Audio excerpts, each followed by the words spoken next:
Agora já está gravando. Boa noite a todos, né? Mais uma vez gostaria de agradecer o convite, né? Por estar podendo compartilhar com vocês, né? Um pouquinho sobre as terapias integrativas, né? Especificamente em cuidados paliativos. Agradecer a minha parceira, a Cristina, né? Que nós vamos dividir a apresentação. Ela, logo em seguida da minha fala, ela vai estar discutindo um pouquinho, né, sobre a auriculoterapia francesa, tá? E agradecer também a presença de todos e a oportunidade que a doutora Carla está, né, assim, encabeçando, né, essa nossa semana, que será de muito sucesso, com certeza. Então, eu gostaria de dizer que eu faço parte, né, sou um dos membros do Núcleo Interprofissional de Cuidados Paliativos do Hospital Universitário da Universidade de São Paulo, né, e o nosso tema de hoje será práticas integrativas em cuidados paliativos. Todos nós sabemos, né, que conforme a definição da Organização Mundial de Saúde, a saúde é um estado de completo bem-estar físico, mental e social, e não apenas a ausência de afecções ou doenças. A partir disso, é preciso lembrar em consideração, né, os olhares integrativos em saúde, que as práticas integrativas e comunitárias em saúde, as PICs, podem aportar para o fortalecimento da nossa saúde. A maioria dos sistemas médicos, né, e terapias das equipes das PICs tentam, em suas bases conceituais, orientar os indivíduos, famílias e comunidades a incorporarem estratégias cotidianas que os levem a fortalecer e manter a saúde e prevenir a doença. Entre as diferentes estratégias sugeridas, em geral, são incluídos os hábitos de alimentação saudável, a incorporação da atividade física e as mudanças nos relacionamentos com o entorno familiar, laboral e ambiental, que resultem em um bem-estar emocional e também mental. Estas estratégias têm a particularidade de estar associadas a paradigmas diferentes, né, da postura positivista.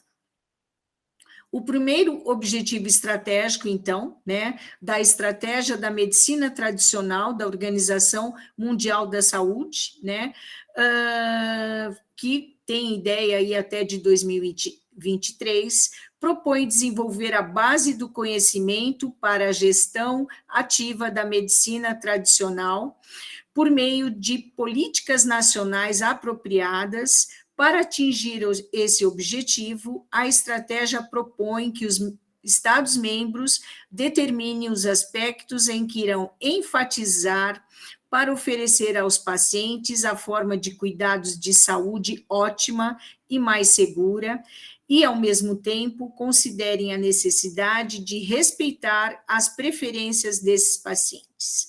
A estratégia de medicina tradicional da Organização Mundial da Saúde propõe que os Estados-membros se esforcem para compreender e reconhecer o papel e as possibilidades da medicina tradicional e complementar, fortalecer a base de conhecimento, reunir evidências científicas e preservar recursos. A pesquisa realizada pela Organização Mundial da Saúde, né, constatou que os Estados-membros relataram que uma das maiores dificuldades que enfrentam é a falta de dados de pesquisa. Embora os Estados Unidos, né, já sejam líderes em pesquisa, né, em medicina tradicional, a maioria dos países da região das Américas, embora tenham produção científica, ainda não investiu o suficiente no fortalecimento das capacidades nacionais de pesquisa. Uma coleção de recursos relevantes que os pesquisadores em formação jovens profissionais e pesquisadores experientes acharão úteis. Esses recursos serão coletados, classificados e organizados nesta sessão. Então, eu deixo aqui, né, como está sendo gravada, vai ser disponibilizada essa gravação, eu deixo um site que vocês podem depois estarem pesquisando, tá? Então, para fortalecer, né, essa pesquisa, existem estudos e pesquisas que demonstram a efetividade de algumas dessas estratégias nos contextos de fortalecimento da saúde, na promoção da saúde e prevenção da doença, bem como na gestão de patologias. É importante destacar as propostas que as práticas integrativas aportam ao fortalecimento da saúde e criar modelos de saúde que articulem a perspectiva intercultural, facilitem a integração dessas estratégias como garantias de programas integrais, centrados nas pessoas, nas famílias e nas comunidades, includentes e responsáveis pela saúde. Então, os modelos e estratégias para o fortalecimento da saúde a partir das PICs podem ser classificados em 3 modelos, tá? O primeiro deles é norteado pela alimentação e nutrição saudável, o segundo pela atividade física, né? E o terceiro modelo é na tentativa de fortalecer o estado emocional e também mental. Então, existe no Brasil, né, a Política Nacional de Práticas Integrativas e Complementares, que surgiu em virtude da crescente demanda da população brasileira por meio das conferências nacionais de saúde e das recomendações da Organização Mundial de Saúde aos Estados-membros para a formulação de políticas visando a integração de sistemas médicos complexos e recursos terapêuticos, também chamados de medicina tradicional e complementar alternativa, ou práticas integrativas e complementares aos sistemas oficiais de saúde, além da necessidade de normatização das experiências existentes no SUS. O Ministério da Saúde aprovou a Política Nacional das Práticas Integrativas e Complementares no SUS, contemplando as áreas de homeopatia, plantas medicinais e fitoterapia, medicina tradicional chinesa, acupuntura, medicina antroposófica, o termalismo social, crenoterapia, promovendo a institucionalização dessas práticas no SUS. E quais os objetivos, então, da Política Nacional de Práticas Integrativas e Complementares, né? O primeiro deles é incorporar e implementar as práticas integrativas e complementares no SUS, na perspectiva da prevenção de agravos e da promoção e recuperação da saúde, com ênfase na atenção básica voltada ao cuidado continuado, humanizado e integral em saúde. O segundo objetivo é construir ao aumento da resolubilidade do sistema e ampliação do acesso, né, às PICs, garantindo qualidade, eficácia, eficiência e segurança no seu uso. O terceiro objetivo é promover a racionalização das ações de saúde, estimulando alternativas inovadoras e socialmente contributivas ao desenvolvimento sustentável das comunidades. E ainda, né, estimular as ações referentes ao controle e participação social, promovendo o envolvimento responsável e continuado dos usuários, gestores e trabalhadores nas diferentes instâncias de efetivação das políticas de saúde.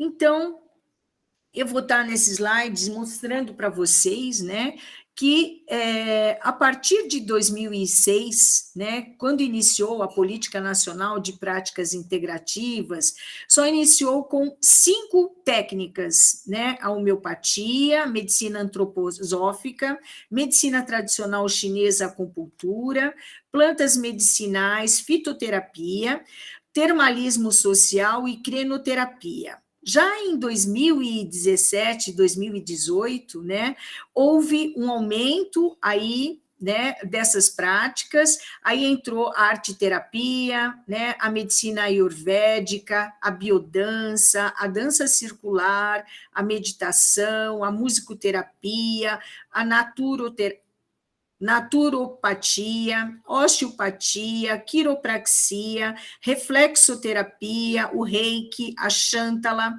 a terapia comunitária integrativa e o yoga também, tá? Já, né, a partir de 2021, né, essas práticas, elas aumentaram, né? Hoje são 29 práticas consagradas pelo SUS, e, além de todas essas que eu já disse para vocês, foram inseridas a apiterapia, aromoterapia, bioenergética, constelação familiar, cromoterapia, geoterapia, hipnoterapia, imposição de mãos, ozonioterapia e também a terapia de florais, tá? Então, assim, existe um leque de possibilidades, né, de terapias que muitas delas, né, já estão funcionando a todo vapor, principalmente na atenção primária de saúde, tá? E as PICs, então, têm sido amplamente estudadas. A prova disso é que diversas pesquisas, né, têm mostrado a segurança e a afetividade das práticas para complementar os cuidados convencionais e ainda para impulsionar o desenvolvimento de estudos na área, foi criado o Consórcio de Pesquisadores em Saúde Integrativa da América Latina. Tá? Esse consórcio, ele possui aproximadamente 200 pesquisadores que vêm, né, de 50 instituições e tem o objetivo de contribuir para fortalecer a legitimidade científica das PICs. Tá? O grupo brasileiro se inspirou no modelo do consórcio acadêmico de medicina e saúde integrativa da América do Norte, que reúne 70 centros dedicados ao estudo dos sistemas médicos e práticas de saúde não convencionais, filiados a universidades nos Estados Unidos, México e Canadá. Então, a formação do consórcio brasileiro conta com um convênio de colaboração com o Centro Latino-Americano e do Caribe de Informação em Ciências da Saúde, também conhecido pelo seu nome original, aí a nossa BIREME, tá? E a partir, então, né, desse consórcio acadêmico de saúde integrativa, né, o CABCIM, com parceria com a BIREME, estão sendo realizados vários mapas de evidência, né, que têm como objetivo apoiar profissionais de saúde, tomadores de decisão e pesquisadores na construção de ações de saúde baseada em evidências. Olha que, né, que espetáculo, tá? E aqui, então, eu vou falar um pouquinho sobre alguns mapas, né, que já estão publicados, né, vocês vão ter acesso, né, a esses mapas nesse site que eu deixo aqui embaixo também, para depois vocês terem a oportunidade, né, quem tiver interesse de estar acessando, tá? Então, rapidamente eu vou falar para vocês, né, sobre esses mapas de evidências. Existem mapas, então, relacionados às plantas medicinais brasileiras, às plantas medicinais de fitoterapia para a saúde mental e qualidade de vida, para homeopatia, ventosa terapia, moxabustão, aromoterapia, apiterapia, para quem não sabe, né, a terapia que utiliza o mel de abelha, tá?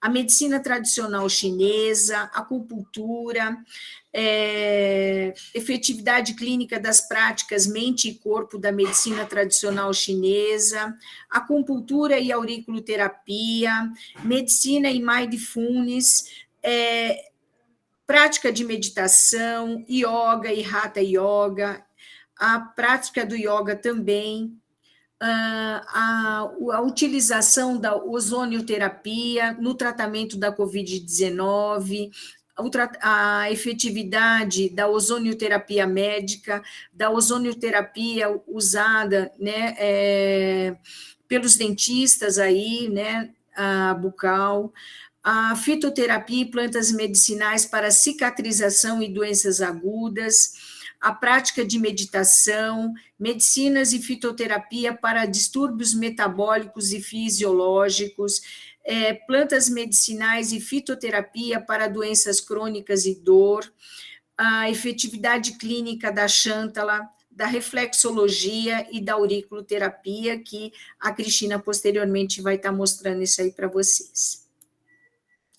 Aqui, então, né, eu trago para vocês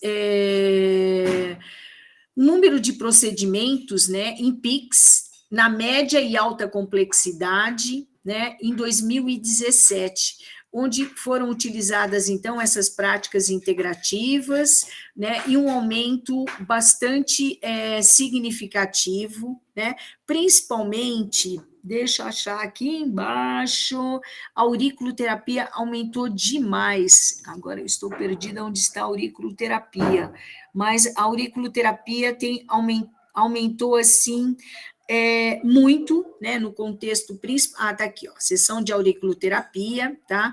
Em 2017, foram realizados 140, né, aproximadamente 140 mil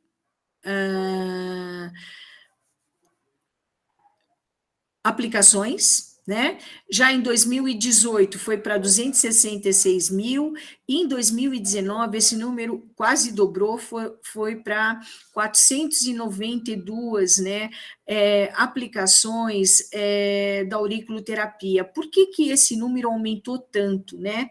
Houve um grande treinamento, né, oferecido pela Fiocruz, principalmente para a atenção primária. Então, conseguiu capacitar, né, os profissionais de saúde, e com isso, né, houve aí a possibilidade de oferecer essa técnica para o maior número de pessoas. Tá? Então, aqui, no número total de 940 mil, né, esse número, em 2019, subiu para 1.463.000 aproximadamente.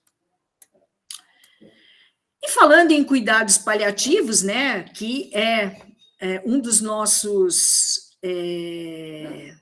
na verdade, a nossa semana aí que a gente está estudando, pela Organização Mundial de Saúde, né, cuidados paliativos vem a ser uma abordagem que aprimora a qualidade de vida dos pacientes e familiares que enfrentam problemas associados com doenças ameaçadoras de vida, através da preservação e alívio do sofrimento, por meio da identificação precoce, avaliação correta e tratamento da dor e de outros problemas de ordem física, psicossocial e espiritual. Né? Então, a utilização, né, das práticas integrativas vai muito ao encontro, né, da própria definição de cuidados paliativos, né, onde eu terminei de mostrar para vocês, pelos mapas de evidência, né, o quanto a gente pode aliviar a dor do paciente, né, os problemas de ordem física, psicossocial e também espiritual, que eu vou estar falando um pouquinho mais à frente para vocês sobre isso, quais as práticas integrativas que também, né, podem colaborar aí na assistência espiritual ao paciente em cuidados paliativos, tá?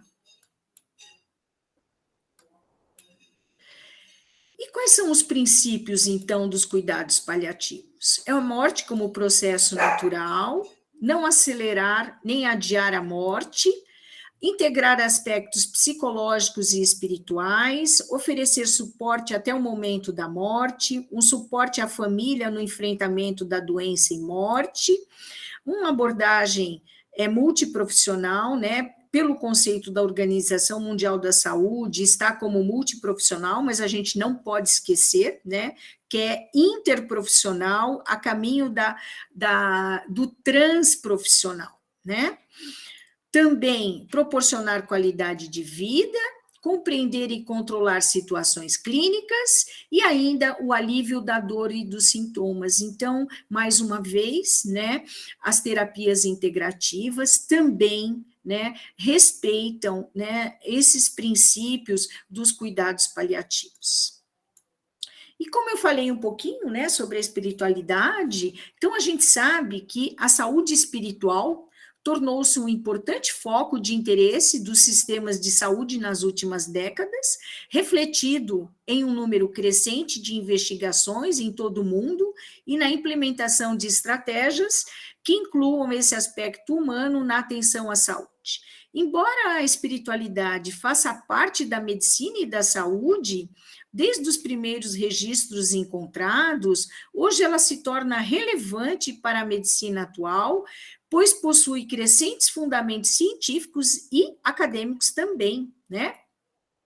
Então, o que é a espiritualidade? A espiritualidade vem ser um amor maior, uma luz, né? É um sentimento absoluto para o qual não há doses. É um estado de plenitude que se manifesta independente das circunstâncias, né? Então, em cima disso, nós temos que diferentes técnicas das práticas integrativas podem apoiar o sentido espiritual do ser humano, contribuindo o seu bem-estar e aliviar ainda o seu sofrimento, né? Elas oferecem a possibilidade de reflexão sobre os processos relacionados aos significados de saúde, enfermidades e situações da vida, perguntas que surgem de maneiras frequentes em situações de crise. Também oferecem ferramentas concretas que podem contribuir para a percepção de paz, transcendência e ainda o conforto do paciente e da família. E também não podemos esquecer da equipe que cuida desse paciente e dessa família, né? O quanto a espiritualidade, para nós profissionais de saúde, é também muito significativa. Então, várias técnicas das práticas integrativas e comunitárias, como eu disse para vocês, né, contemplam o apoio, assim, a assistência espiritual, né? Dentre elas, a medicina tradicional chinesa, a medicina ayurvédica. Para quem não sabe, a medicina ayurvédica ela é de origem indiana, né? Na Índia, nós temos aproximadamente 400 hospitais que praticam a medicina ayurvédica, tá?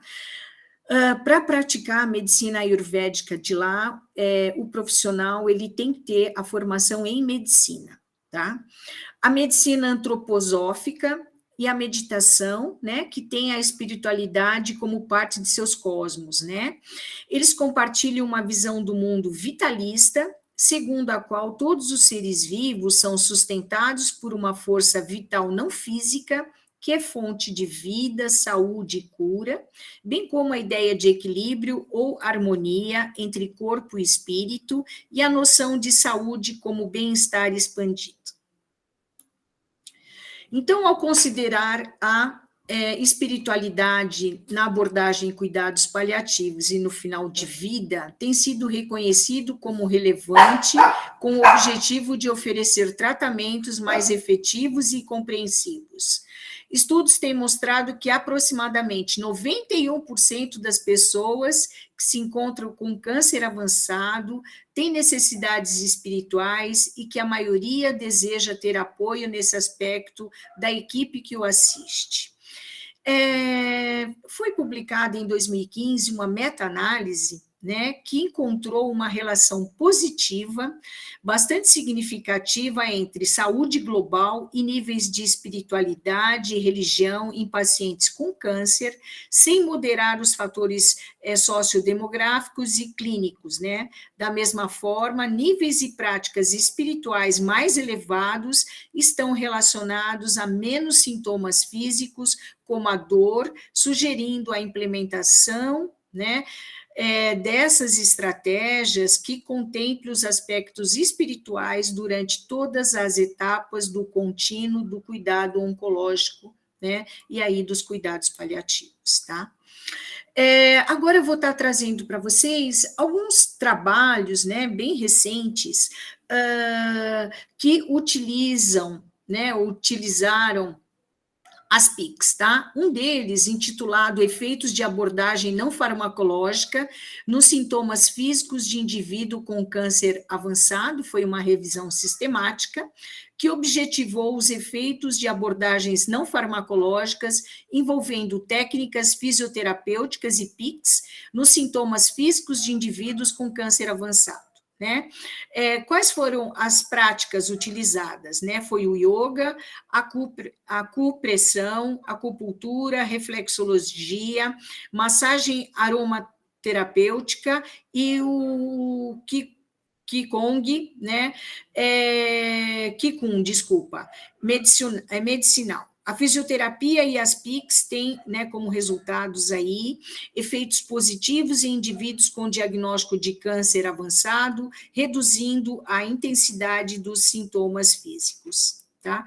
Um outro trabalho foi relacionado à ativação, autoeficácia e uso, né, de terapias complementares em pacientes com câncer também.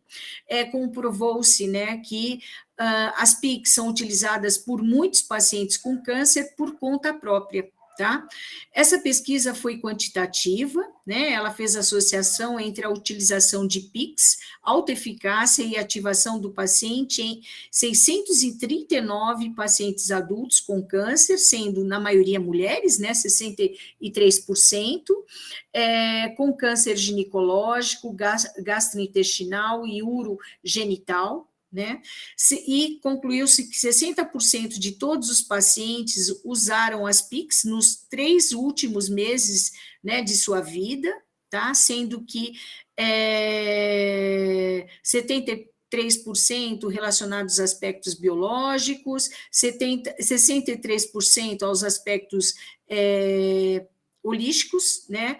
E as terapias, né, de métodos utilizados mente e corpo foram em 62%.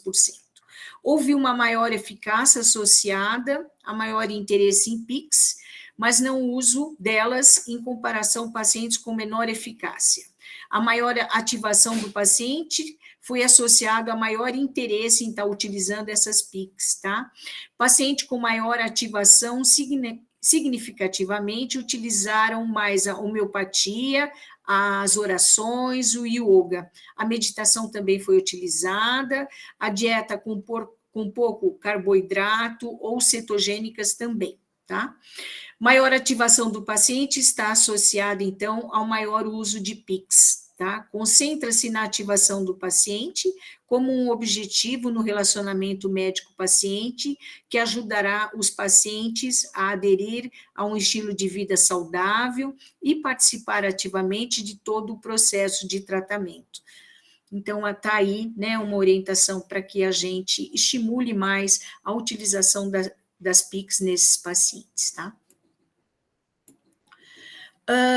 Um outro trabalho, né, como terapia complementar, né, em pacientes oncológicos também, objetivou examinar a estrutura da comunicação sobre as PICs entre pacientes com câncer e médicos durante as consultas de oncologia. Tá? O presente estudo considerou, então, uma análise secundária a partir de consultas registradas entre 29 médicos e 80 pacientes, também com câncer avançado, em 6 hospitais na Holanda. Tá? Percebeu-se que as referências às PICs durante a consulta foram codificadas usando um esquema de codificação observacional autodesenvolvido, né? Pelo menos uma referência às PICs foi observada em 35 das 80 consultas realizadas, então apresentando aí 44% da amostra, com um total de 73 referências. Na maioria dos casos, as PICs foram inicialmente referidas pelos pacientes, os médicos muitas vezes não detalham o assunto das PICs, né? Não discute com os pacientes sobre as PICs, né? Muitas vezes por falta de conhecimento ou mesmo de acreditar, né, que essa terapia tenha eficácia, né? Aspectos relevantes relacionados às PICs, por exemplo, segurança e eficácia, foram discutidos com pouca frequência. Ambos pacientes e médicos mostraram atitudes predominantemente neutras a positivas em relação às PICs. Este estudo mostra que os pacientes ainda são os principais iniciadores das discussões sobre as PICs e o tema não é consistentemente discutido na prática oncológica diária, tá? Se a exploração do interesse dos pacientes pelas PICs ou o seu uso se tornou rotina na prática oncológica, pode aliviar os pacientes do fardo de introduzir o tópico, diminuir os riscos potenciais do uso de PICs e aumentar aí o acesso, né, a essas terapias para esses pacientes. Eu só gostaria de ressaltar aqui, né, que durante as nossas consultas, né, lá no ambulatório de cuidados paliativos do HU, nós oferecemos as PICs para todos os pacientes. Tá? Aí depois a Cristina vai estar, como eu falei no início, né, mostrando para vocês alguns casos clínicos de que a gente atendeu com sucesso, né? E só que a maior dificuldade que nós temos na adesão ao tratamento é a falta de possibilidade dos pacientes chegarem ao HU para serem atendidos por nós, pela dificuldade de acompanhante, né, para levá-los até o HU, tá? A efetividade de terapias complementares para o manejo de sintomas em cuidados paliativos, agora para o pessoal, né, da pediatria, então em oncoterapia, uma revisão sistemática, né, onde ela avaliou a efetividade de terapias complementares no manejo, então, de sintomas em crianças e adolescentes com câncer, tá, que estavam em cuidados paliativos. Foram contemplados 5 estudos quase experimentais, 2 utilizaram a massagem terapêutica, um usou o reiki, um avaliou o efeito do ácido boswélico, tá? E um avaliou os efeitos da cannabis. 3 estudos, né, os que usaram a massagem terapêutica e o reiki, apresentaram resultados estatisticamente significativos para o manejo aí da dor, da ansiedade, da preocupação e da dispneia nesses participantes. Tá? E agora eu vou estar trazendo, né, um relato de experiência. Eu sei que meu tempo já está acabando, né, eu falo demais, mas assim, também provavelmente, né, seja de um grande interesse, né, para o pessoal da área pediátrica, onde essa acupuntura ela foi utilizada em um paciente, né, com microsomia facial, tá? E que é uma das malformações craniofaciais mais comuns após a fissura lábio-palatina, né? Ocorrendo em aproximadamente um caso em 550 mil nascidos vivos, né? Essa microsomia é caracterizada por um rosto assimétrico, que resulta no comprometimento do desenvolvimento do primeiro e segundo arcos branquiais, afetando a bochecha, o queixo, a boca, a orelha, o olho fica em nervo facial. Tá? Pode levar a disfagia, deficiência auditiva, assimetria facial, anormalidades do ouvido externo, como ausência, tamanho reduzido, né, hipoplasia do pavilhão auditivo, ou então até deslocamento desse pavilhão, né, e anormalidade dos olhos. No entanto, os sintomas que afetam mais severamente o desenvolvimento da criança são a disfagia e a audição comprometida. Assim, a intervenção adequada é muito importante para essas crianças, né, que foram afetadas. Aqui eu trago uma foto, né, dessa criança. Opa, desculpa. Vamos voltar. O paciente, né, após 15 sessões de acupuntura sistêmica, né, ele já estava comendo melhor e bebendo, tá? O seu rosto também parecia mais simétrico, com o movimento do lado esquerdo quase normalizado.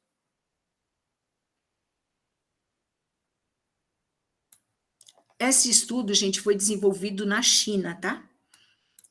Aqui, né, nessa figura 2, né, eles mostram a reação ao som, né, melhorou também, e de acordo aí, né, com a escala de Bailey de desenvolvimento infantil, a sua linguagem cognitiva e desenvolvimento motor foram todos melhorados também, tá?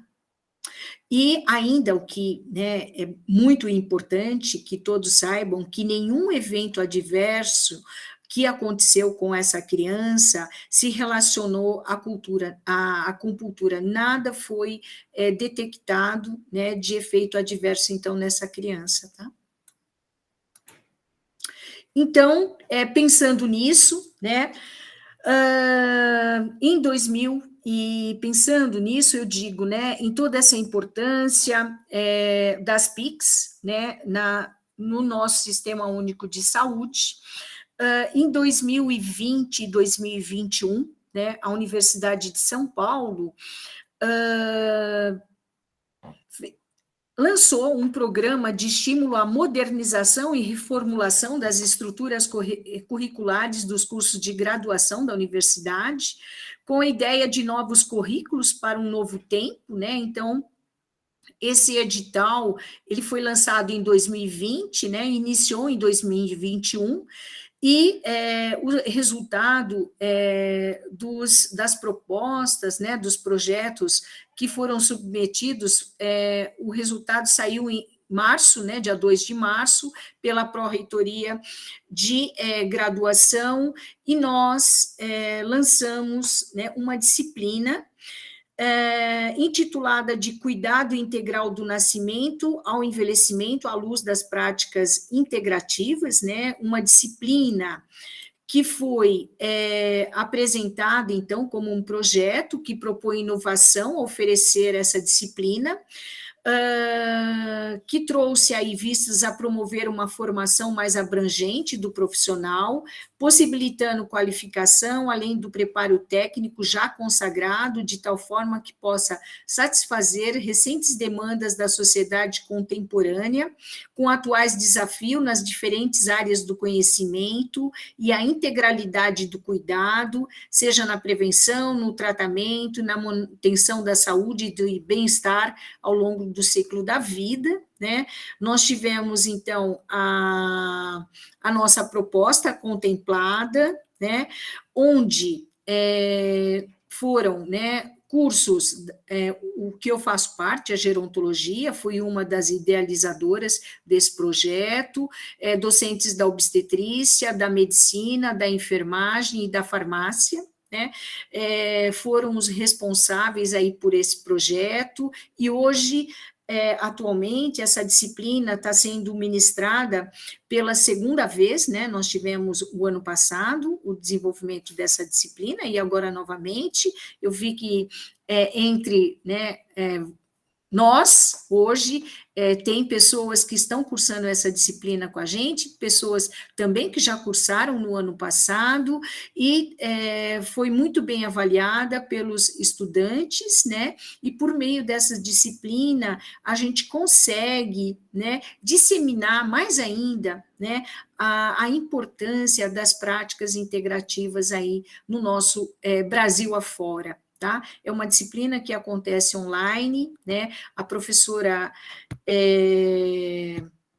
Rosimeire, né, está como a coordenadora da disciplina, juntamente comigo e com a professora Eliane da farmácia, tá? Também fazem parte, né, como idealizadores dessa disciplina, a doutora Carla, que está presente, e a doutora Ingrid também, tá?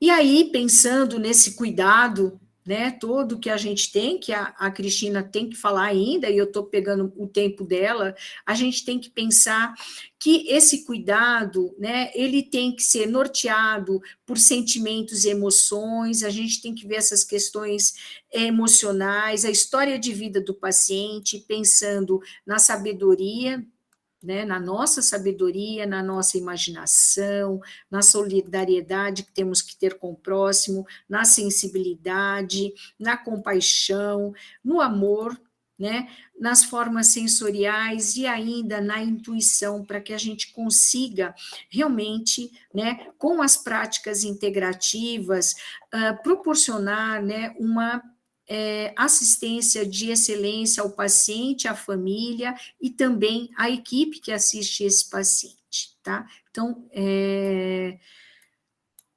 em cima disso, né, vou estar concluindo, né, trazendo aí como considerações finais, incluir estudos sobre esta temática durante os cursos de graduação e pós-graduação, que possa disseminar as práticas integrativas e complementares em saúde e promovendo o conhecimento referente aos cuidados paliativos e às possibilidades terapêuticas, tá?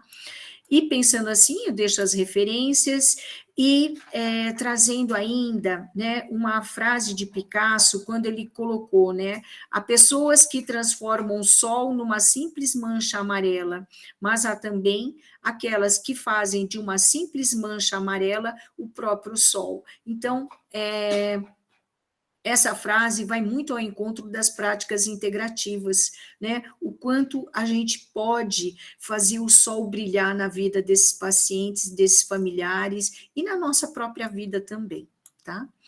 Então, né, eu represento aí a equipe de cuidados paliativos do nosso ambulatório. Muito obrigada a todos e peço desculpa aí pelo avançado da hora. Obrigada, professora Beatriz.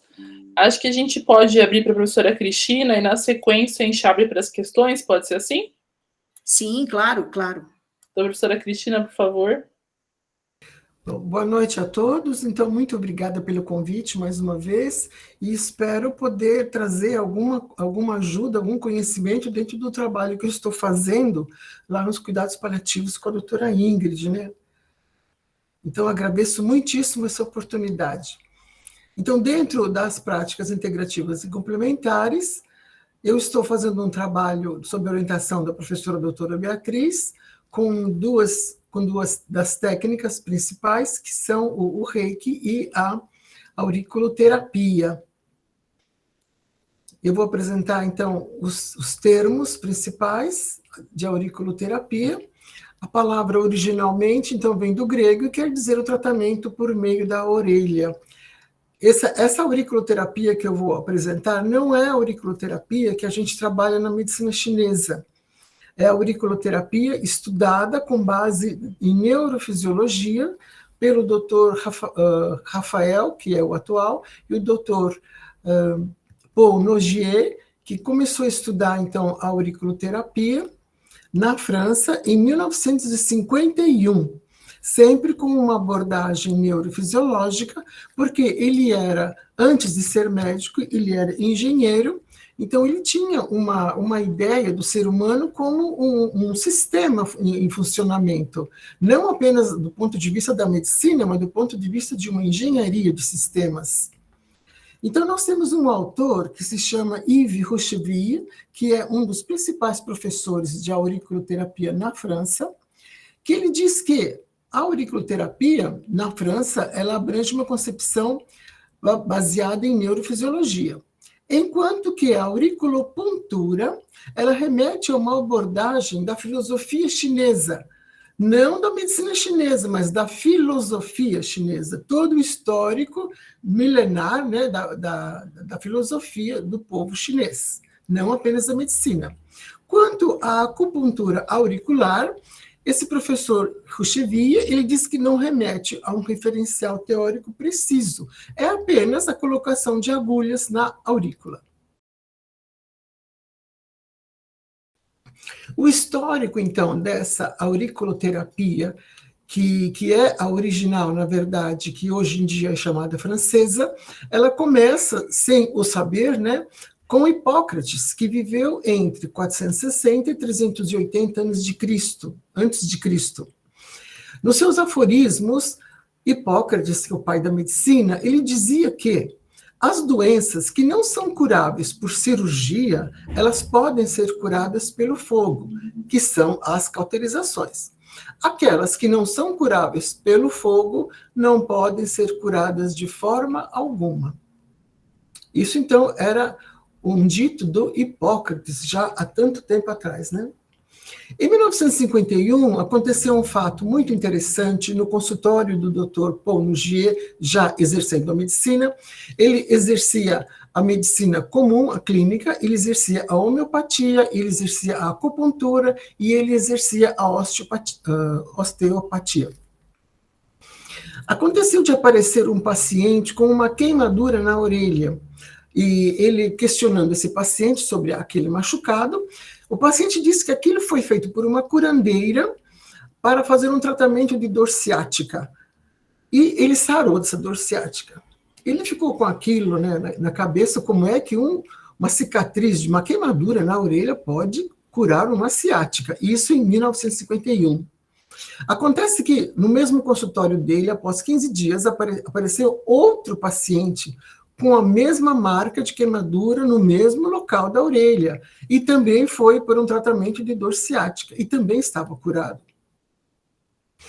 Como ele era muito engenhoso, o Dr. Paul Nougier, muito curioso, e ele estava muito acostumado com a metodologia científica, porque o pai dele também era médico, ele começou a estudar, então, de 51 até 56, ele começou a estudar o que pode acontecer na orelha. Ele entendeu que aquele ponto era um ponto de queimadura, era um ponto para dor. Só que ele percebeu que ele só aparecia como ponto para dor em ciatalgia, não era para dor genérica, para todas as dores. Com isso, ele foi estudando nesses 5 anos. Ele fez a engenharia reversa. Ora ele cutucava a orelha, ora ele cutucava o corpo. Então, ele sentia que havia uma relação, o reflexo somática da orelha no corpo. Com isso, ele foi construindo, então, de acordo com o que ele conhecia de anatomia, ele foi construindo as posições do corpo que se refletiam na orelha e vice-versa. Com isso, ele chegou ao desenho de um feto invertido.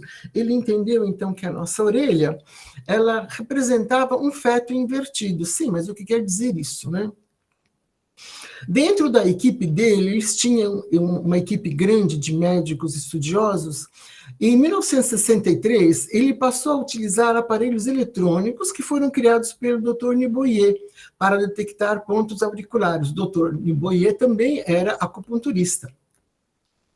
Já em 1966, o Dr. Paul Nougier, ele descobriu que havia uma variação no pulso dos pacientes, quando os pacientes eram cutucados de alguma forma, ou por agulha, ou de alguma forma por um aparelho que ele inventou lá, um aparelho, um palpador de pressão que ele mesmo inventou.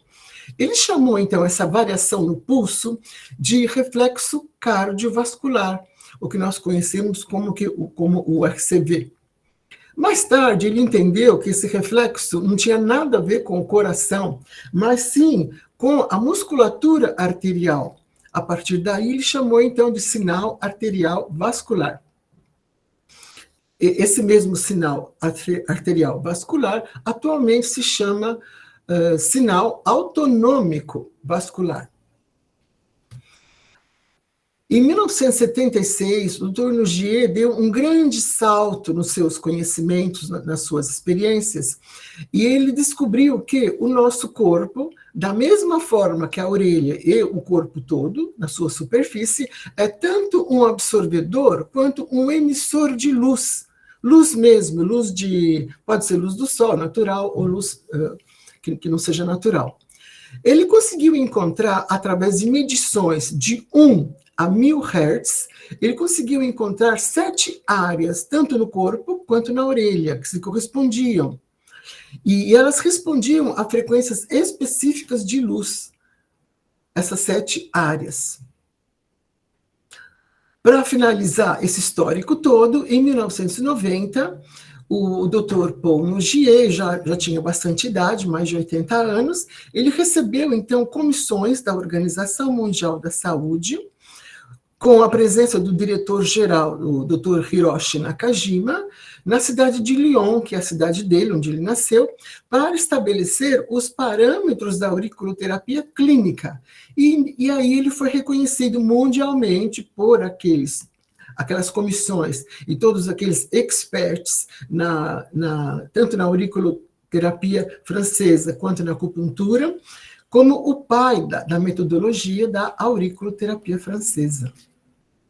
Então, aqui nós temos a foto do Dr. Nogier, à esquerda, o que criou todo esse conhecimento, e à direita nós temos a foto do Rafael Nogier, que é o filho caçula dele, que atualmente é médico, pesquisador e escritor, em Lyon, na França, na mesma cidade. Há mais de 40 anos ele está estudando e desenvolvendo o trabalho que o seu pai iniciou até 96, quando ele faleceu.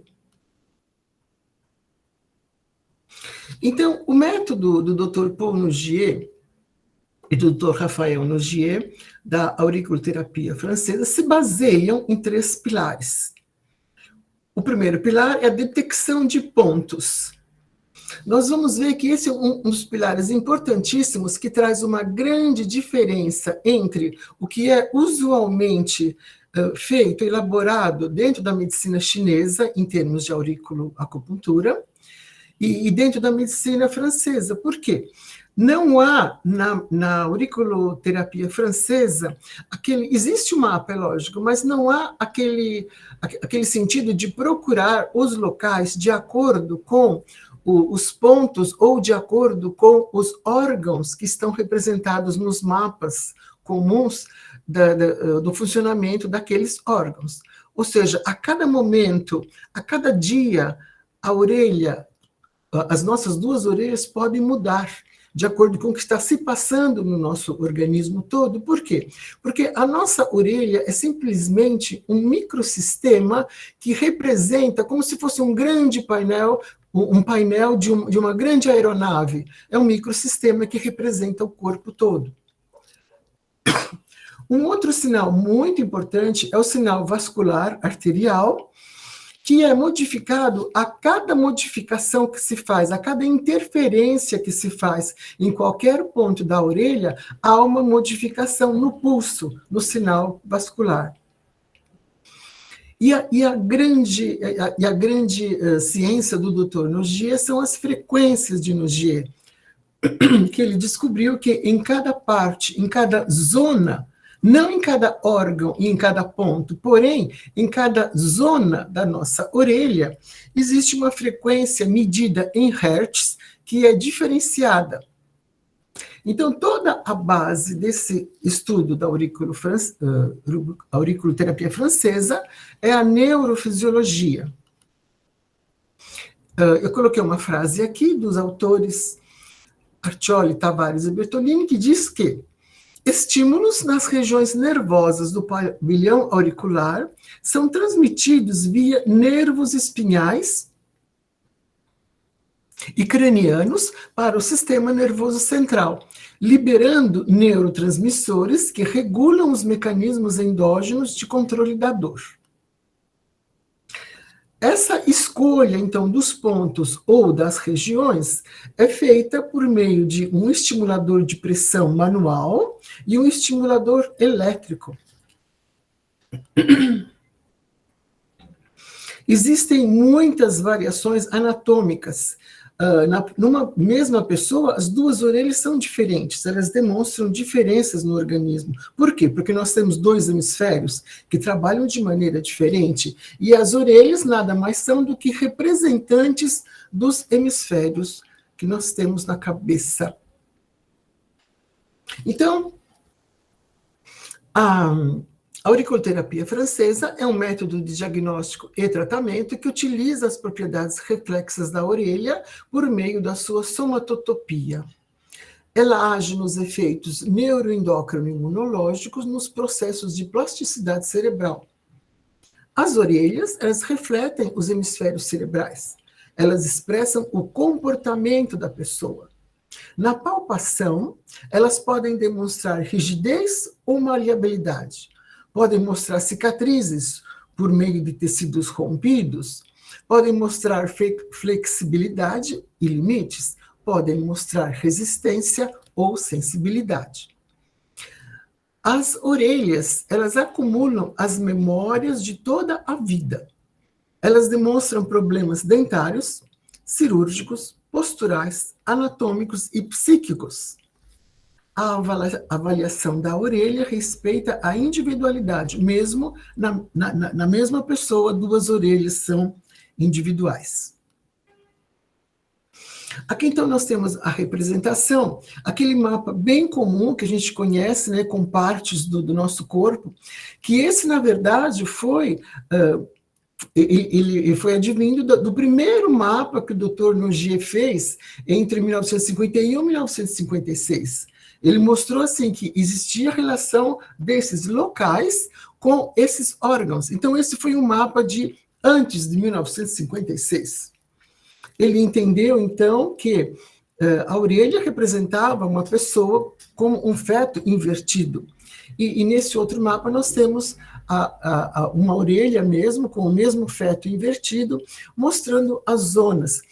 No lóbulo fica a cabeça, principalmente, em toda a parte da concha, na concha superior fica a parte do abdômen, na concha inferior a parte do tórax, e na parte de cima da orelha ficam, então, os membros inferiores, superiores, e ficam as costas. Nessa parte mais rígida da orelha, nessa cartilagem mais rígida,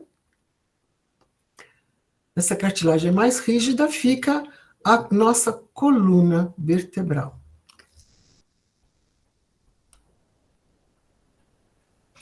Bom, falando da orelha, então, como é constituído o nosso pavilhão auricular, né? Ele é constituído de tecido fibrocartilaginoso, conjuntivo, por ligamentos, por tecido adiposo, por músculos, por nervos, por vasos sanguíneos e linfáticos. Ele é muito irrigado. Aqui a gente tem uma demonstração mais superficial dos vasos sanguíneos que irrigam a orelha. Aqui nós temos uma demonstração de alguns músculos na orelha, tanto na face anterior quanto na face posterior. Aqui nós temos uma demonstração, já nesse colorido que define as zonas encontradas pelo Dr. Nogier, nós temos uma amostra dos nervos. É muita inervação numa orelha só, né? Tem muitos nervos. E aqui, então, os gânglios linfáticos, que também existem nas nossas orelhas. Existem, então, vários estudos que tentaram mostrar, a partir desse estudo do Dr. Nogier, que ele descobriu que nessa região rígida, a partir de um ponto que ficava nessa região, que ele entendeu que era o ponto que tratava dores, porém só tratava dores de ciático mesmo, ele descobriu toda a coluna, e a partir daí ele descobriu o restante do corpo. Então, a partir desta orelha, desse estudo, houve vários estudos. Esse aqui, por exemplo, é de um cientista da Rússia chamado Duregian, que ele descobriu que a orelha pode ser tratada também em sistema radial, como se fosse um relógio. Ele dividiu a orelha em 30 graus, formando um relógio nos 360 graus, partindo do ponto zero. E entendeu também o que pode ser tratado, né, nesses raios, nesses 30 graus. Em cada um deles existem regiões específicas onde são tratados determinados órgãos. Neste outro mapa, também uma riqueza, uma abundância de pontos. Esse aqui é um mapa também mais antigo, e esse, então, é o mapa do Dr. Nogier, mostrando a cabeça, os ossos, né, a coluna, o tórax, as pernas e os braços. E o braço, mão, antebraço. Bem, aqui nós temos um esquema, que é um esquema muito utilizado nas escolas de aurículo francesa, dizendo, bem simplificado, né, falando sobre os 30 pontos, 30 principais pontos, que são os pontos mestres, ou senão pontos de comando. E nós precisamos entender que esses pontos, Aqui, por exemplo, é o ponto zero, né? É o ponto mais importante da orelha, o ponto zero. Esses pontos, eles demonstram regiões.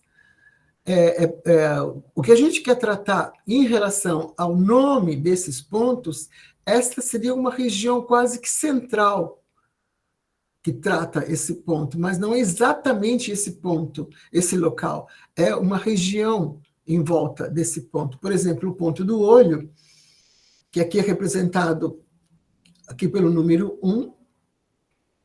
Esse ponto do olho não trata exatamente o olho, mas ele é um ponto mestre sensorial. Ele trata os 5 sentidos, não apenas, embora ele seja chamado só ponto do olho. Aqui logo do lado tem o olfato.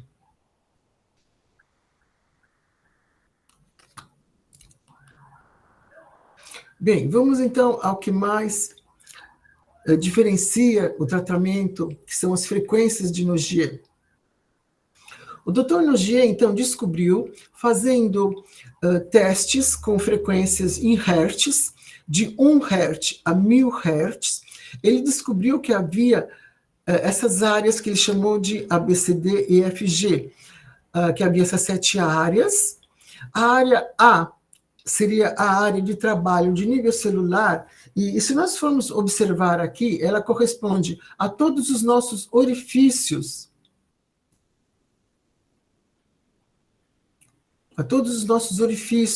seja umbigo, seja genitais, seja ânus, seja o meato auditivo, seja os olhos, seja a boca, seja o nariz, e o que mais que falta aqui? E os ouvidos. Ele descobriu que existia uma região, que era a região de nutrição e assimilação metabólica, que corresponde a toda essa região do tórax, essa região que vai de coração, pulmão, intestinos, absorção e nutrição. Ele descobriu que havia uma região que ele chamou de região C, a região do movimento, toda essa região C. Ele chamou área cinética. Havia também uma área de integração entre, que ele chamou de área D, integração entre os 2 hemisférios, hemisfério direito e hemisfério esquerdo. Ele descobriu que havia uma área de distribuição dentro dessa área aqui de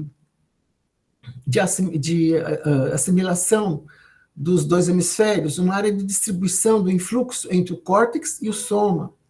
Ele descobriu, então, que havia uma área subcortical, nessa região de baixo aqui e nessa região de cima também, do córtex.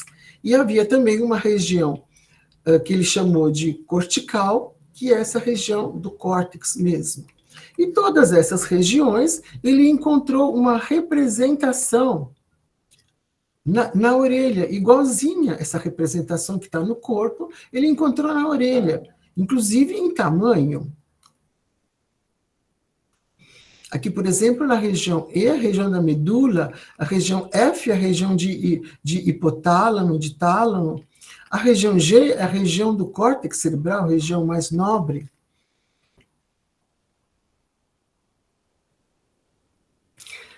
Então, continuando com esse assunto, na década de 70, precisamente em 1976, o Dr. Paul Nogier encontrou correspondência fisiológica de uma gama de frequências de diversas partes do revestimento cutâneo, utilizando aquele reflexo aurículo cardíaco que ele chamou de RAC, na estimulação cutânea, usando uma luz emitida por um diodo com configurações hertz a hertz, quer dizer, de 1 a 1000. Ele descobriu que certas áreas da orelha e do corpo reagem de forma idêntica a determinadas frequências. Ou seja, ele entendeu que a orelha, ela representa toda a somatotopia, representa o corpo todo. Então, essa área, por exemplo, a área A, que é aquela área do metabolismo celular, área basal, ele corresponde à área dos orifícios, ele verificou que existe uma frequência de 2,28 Hz que trabalha essa área.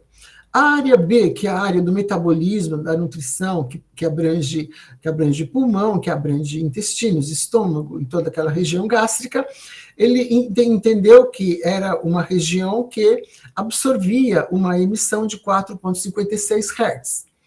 A área de movimentação, locomoção dos membros superiores e inferiores recebia uma frequência de 9,2 Hz. A área associativa entre os hemisférios direito e esquerdo, que ele chama de área de simetria e lateralidade, ela absorve uma frequência em Hz de 18,25. Já a área de distribuição, de transmissão do influxo entre o córtex e o soma, ele percebeu que era uma área que absorvia 36,5 Hz. A área subcortical, que corresponde a um organismo instintivo, ele viu que recebia uma frequência de 73 Hz. Já a área da organização mental, a área cortical, que é a área do lóbulo, recebia uma frequência em Hz de 146 Hz.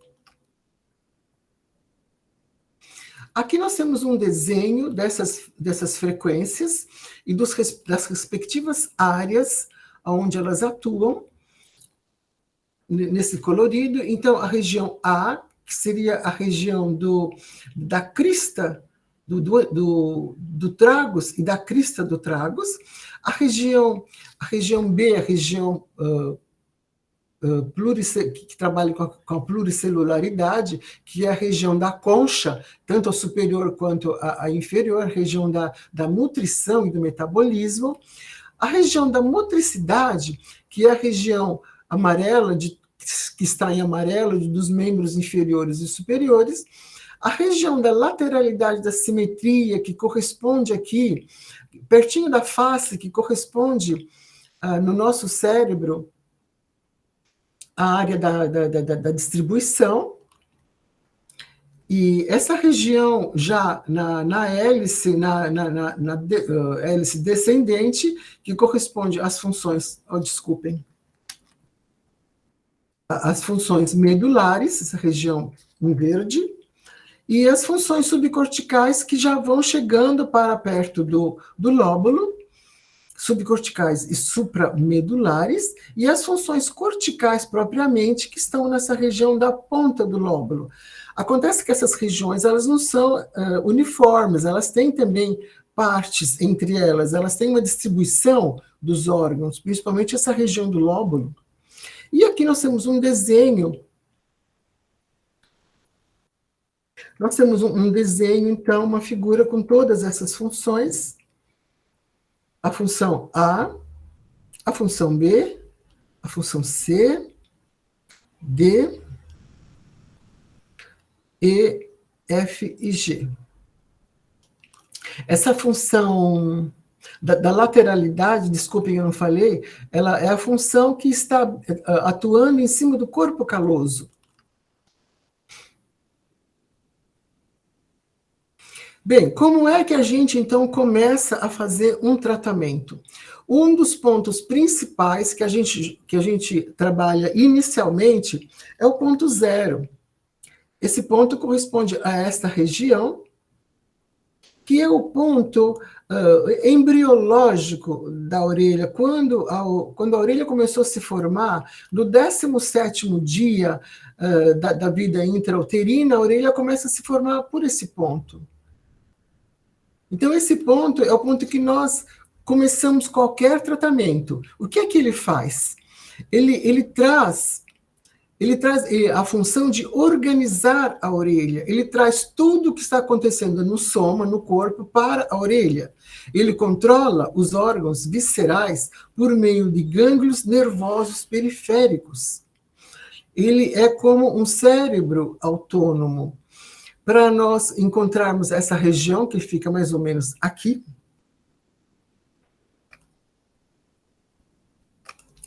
não estou conseguindo.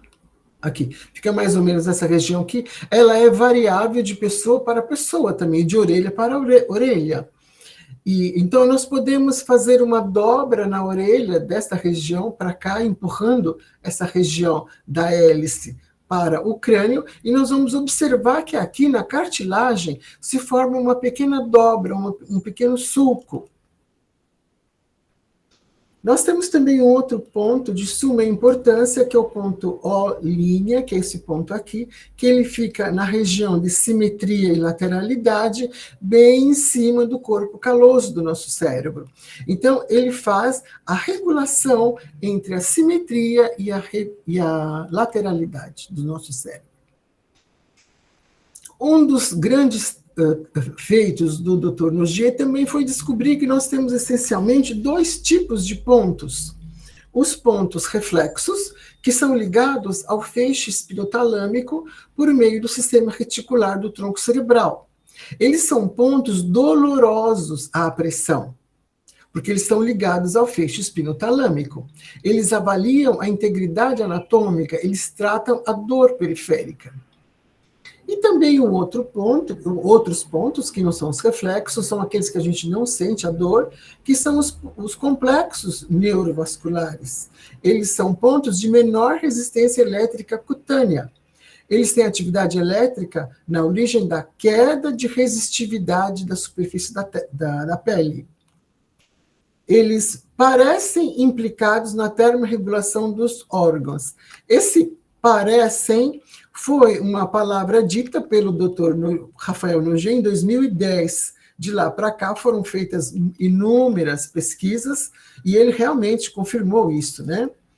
E eles permitem medir a função dos órgãos. Enquanto os pontos reflexos avaliam a integridade anatômica, os pontos complexos neurovasculares, eles permitem medir a função dos órgãos.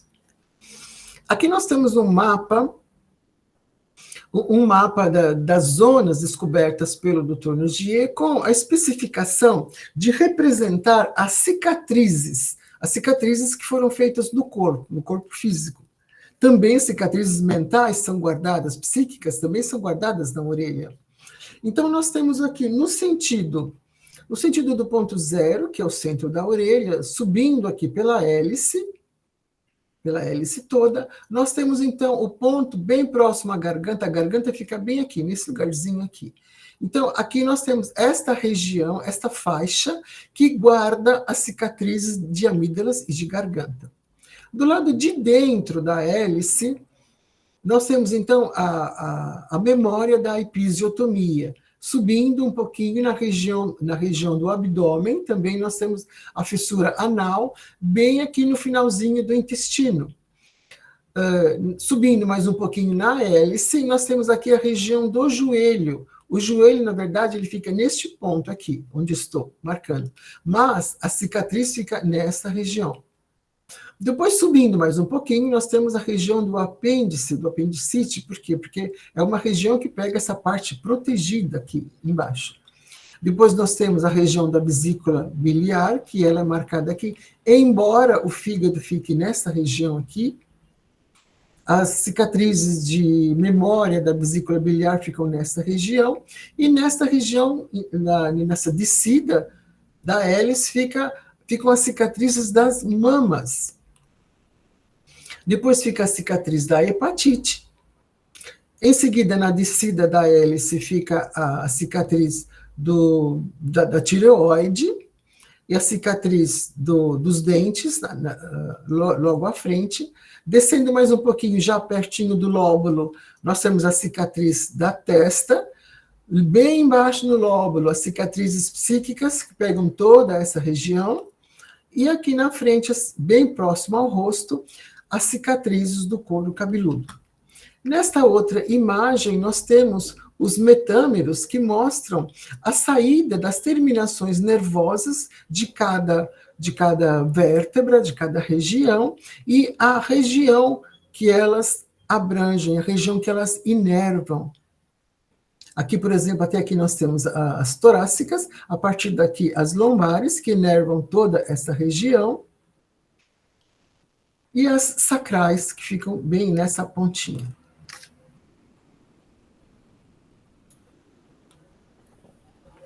Bom, este é um mapa que a gente encontra no comércio, que demonstra todo esse trabalho do Dr. Nogier. Então, aqui um mapa de pavilhão de maneira geral, mostrando o esqueleto. Ele representa um homem de Penfield, né? A cabeça bem grande, que pega toda essa região, não é só aqui, pega toda essa região do lóbulo. Em seguida, nessa parte mais rígida da cartilagem, toda a coluna dividida nas suas porções, né, cervical, torácica, lombar, e sacral e o finalzinho da coluna. Aqui perto nós temos, então, a correspondência da parte esquelética mesmo e da parte muscular. Aqui a mão ocupando essa parte enorme, assim como ela ocupa uma parte enorme no nosso córtex, e o pé também, não tão grande, mas que pega essa zona aqui de cima. Nesta outra orelha, nós temos a representação colorida das zonas, das respectivas zonas, onde o Dr. Nogier descobriu aquela diferença em hertz, e cada uma das partes tratadas, aqui não está visível, mas cada uma das partes que podem ser tratadas em cada uma dessa região. Aqui o mesmo mapa que nós vimos agora das cicatrizes, e aqui o mapa dos pontos de comando ou dos pontos mestres. Esse aqui é um mapa encontrado no comércio.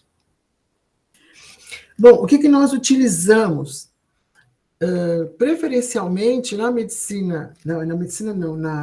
auriculoterapia francesa, nós utilizamos dois ou três tipos de instrumentos. Nós utilizamos este instrumento aqui, que é um palpador mecânico, um palpador manual, para pontos reflexos, e nós utilizamos este aparelho que se chama EL30 Finder, que é brasileiro, produzido pela NKL, e aqui ele tem todas as frequências de Nogier, uma por uma, que nós selecionamos quando vamos aplicar essa frequência em hertz em cada setor, em cada necessidade que o paciente estiver demonstrando naquele momento, naquela hora, naquele dia, naquela situação psíquica, inclusive, que ele traz.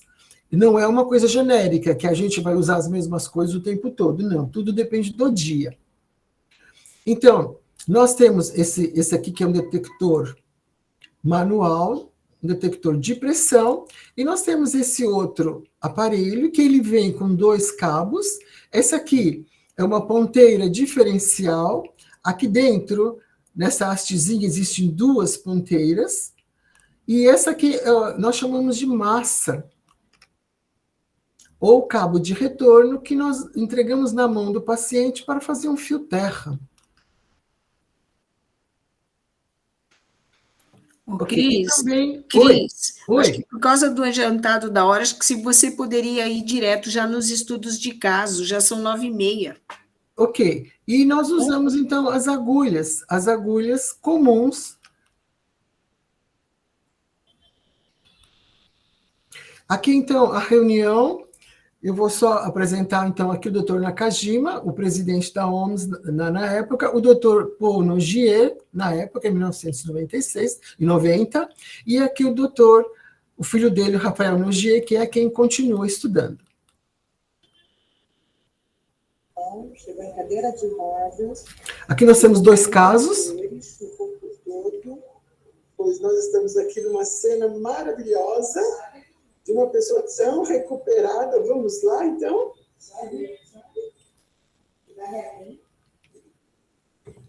Olha só, que independência, sozinha, olha só que maravilha. Dona Maria Ângeles, nossa querida Dona Maria Ângeles, olha só, até deitou já, olha só, prontinha. Agora nós vamos dar início, então, ao tratamento de hoje. Eu tenho que falar para a Crisana, Obrigada pelo tudo. Eu que agradeço a senhora por toda essa oportunidade. Aqui, nós não temos um processo, não sei o que foi. Eu estou de olha, Como está se sentindo agora? Ótimo, beleza. Está com as pernas firmes? Pernas firmes, tudo firme. Oh, e o quadril assim, está firme também? Olha só. Muito bom, muito obrigada. Ok. Vamos andando um pouquinho mais lá?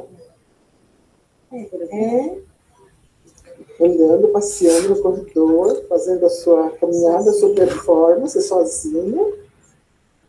Não precisa mais de cadeira de rodas, está muito chique, né? Está prontinho, então. Hoje, então...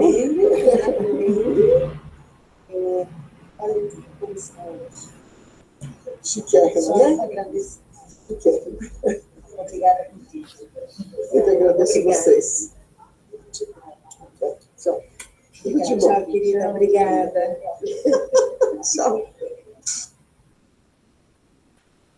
A Maria Amaral, que vai mostrar a sua performance, ensinar como é que faz para deitar na maca, sozinha. Vamos lá, então, deitando para o lado de lá, né? Vamos lá, levantando as pernas, isso, ajeitando o quadril, levantando as duas pernas, sozinho, se ajeitando, isso, as duas pernas agora para lá, isso, endireita o quadril, agora vamos colocar a perna para cá, a outra perna,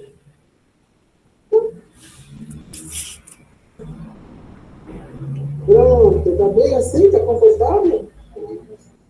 Agora vamos colocar a máscara? Vamos lá assim?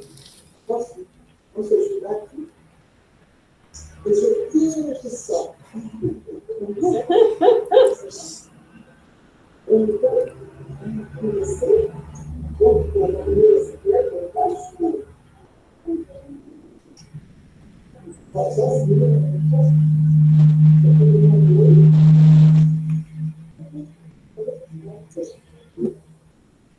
Isso é agora a minha família, isso, um saltinho igual aqui, né? Tem uma leitinha do meu atrás. Isso. Isso, agora isso.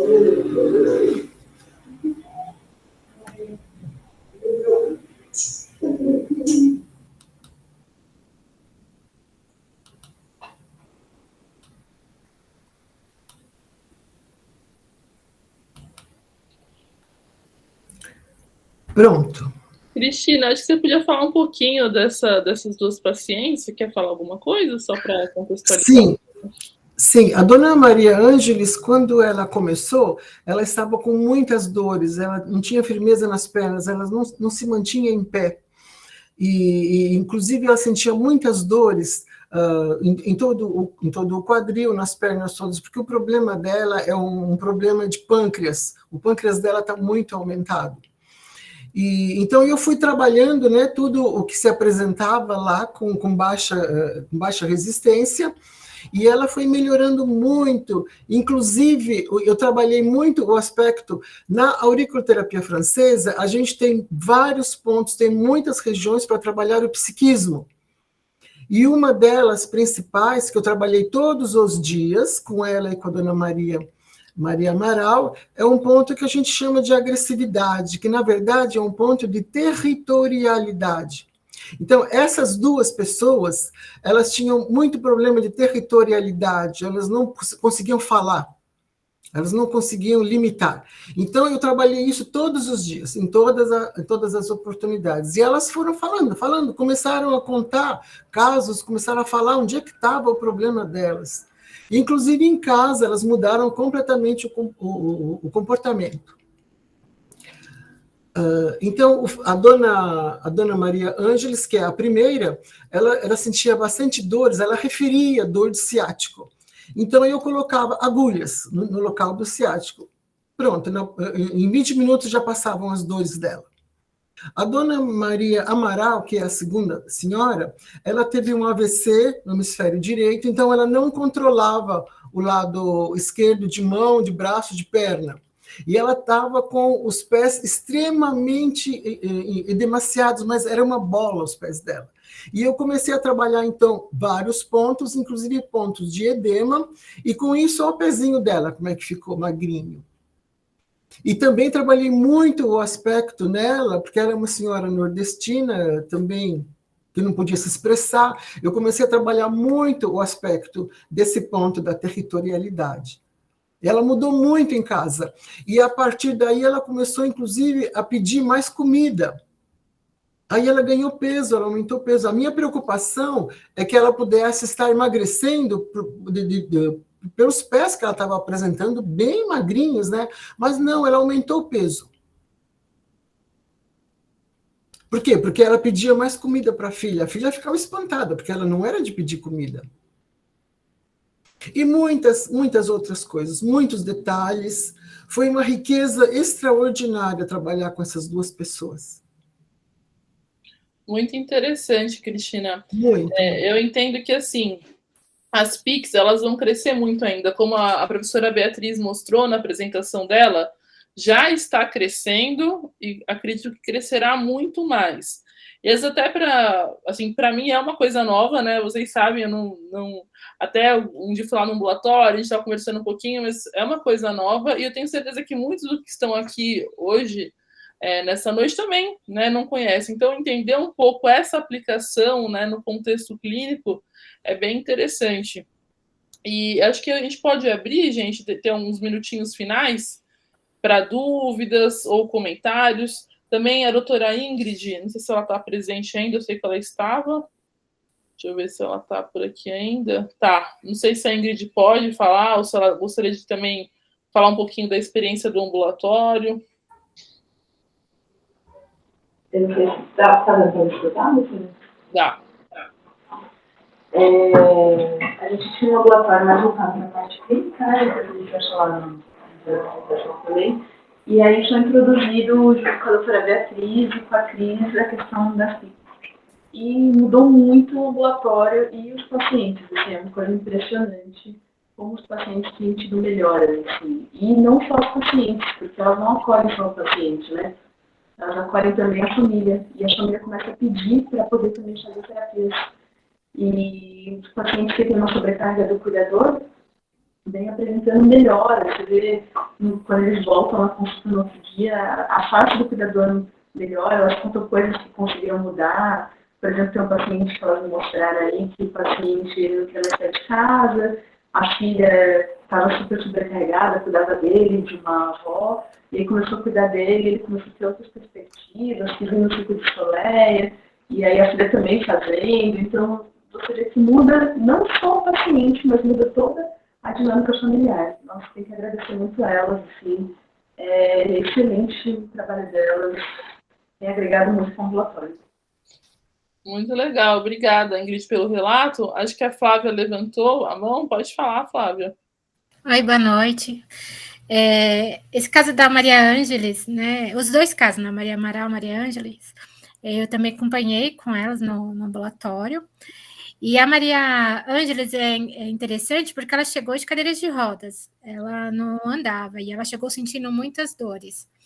E com o passar das sessões, do tratamento, ela vinha super feliz contar para a gente que ela voltou a andar, que ela estava caminhando, e ela falou assim, eu estou vivendo de novo, eu estou muito feliz, eu estou muito alegre, e não só de ver a alegria dela, né, da paciente, mas como dos familiares. E uma outra coisa muito importante também, que além de tratar os pacientes, os cuidadores, a Cris e a professora Beatriz também faz essas técnicas na equipe. Então, a gente também partilha, se beneficia também, junto com os pacientes, e tem sido muito, muito enriquecedor para todos. Obrigada, Flávia, pelo seu compartilhamento.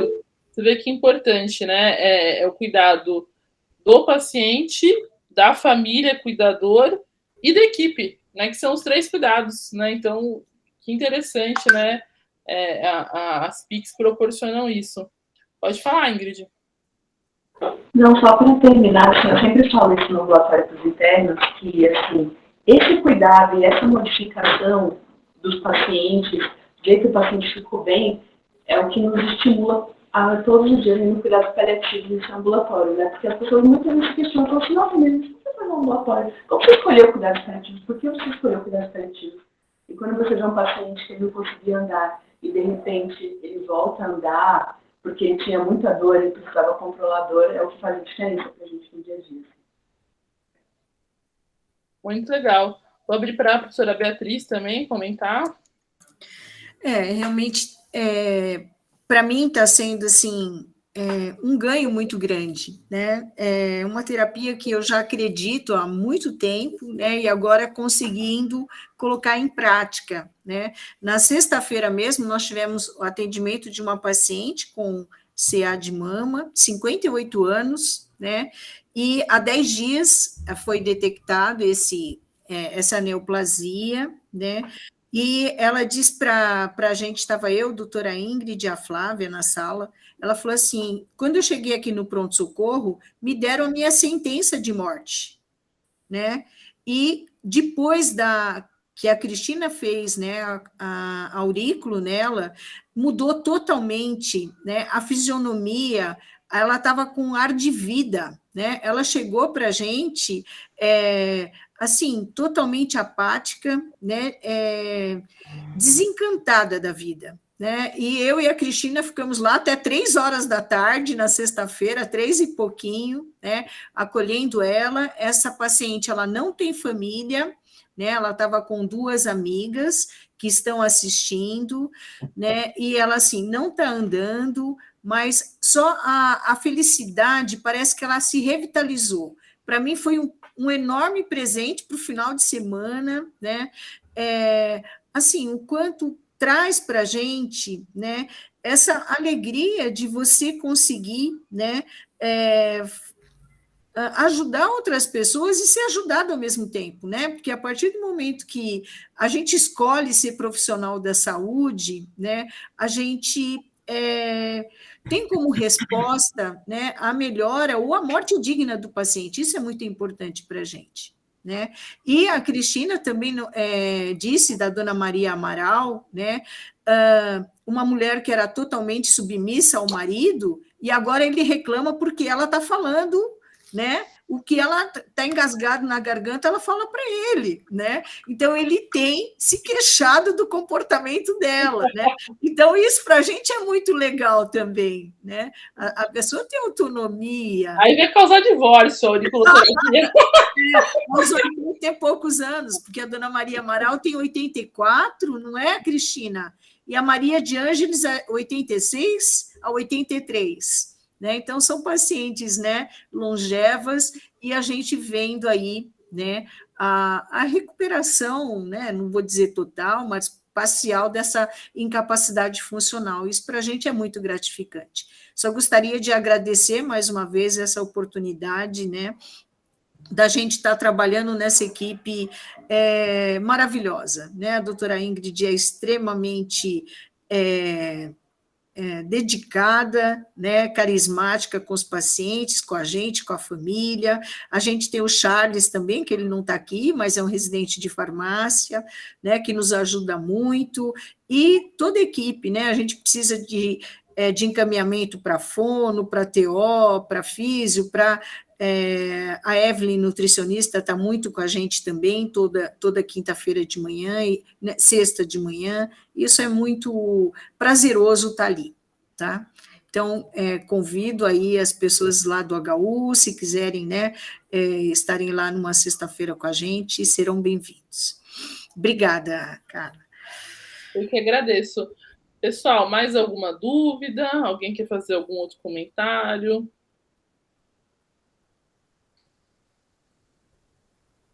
Bom, se ninguém mais tem dúvidas, comentários, eu queria agradecer novamente a presença da professora Beatriz, da professora Cristina.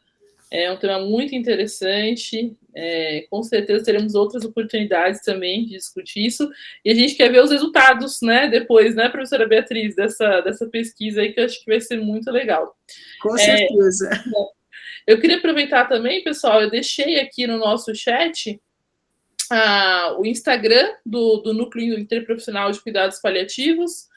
Então, no nosso Instagram, além de eventos, a gente posta alguns conteúdos também relacionados. Então, ficaremos bastante contentes aí, que quem não conhece, né, também siga aí o nosso Instagram. E amanhã, né, pela manhã, às 7h30, nós continuamos a nossa jornada em formato híbrido, com um caso de insucesso em cuidados paliativos. Um caso bastante interessante para a gente discutir amanhã de manhã. Um bom descanso para todos, uma boa noite e até amanhã. Obrigada, até amanhã. Tchau, tchau, Cristina. Obrigada. Tchau, tchau.